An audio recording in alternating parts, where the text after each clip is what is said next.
भैया तुझ्या नाकात किती मेकूळ झाला या गाण्यारड्या. अगं पवाय गेलतो काल त्यामुळे झाला असेल. नका गप म्हणतोय. हा गबस गबस म्हणतोय. हा गबस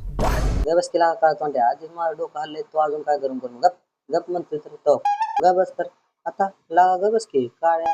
तुला लागा गप म्हणलेलं कळतच नाही आता आता कसं होतं हा एवढे उशीर सांगतोय प्रेमानं गबस गबस तर तुला कळलं ना आता आता हा मार हा आता आता हा लागशील नादाला परत हा एकटा समजून अय मांजरा लयच आरामात झोपलाय कसं काय मग घे वास घे भैया आयटमला भेटायला आलोय मित्रांनो असं उलट चाळ करून जावं लागतंय काय तुम्हाला सांगतो कोण दिसतंय का आतमध्ये नाही बरं का कोण अजून तर दिसलंय बघू द्या मला नीट आधी अयो बघितलं रे पळा रे थोडक्यात वाचलो नाहीतर आज काय फटकं पडलं असतं हे मारलं असतं मला नाव गावलं असतं म्हणजे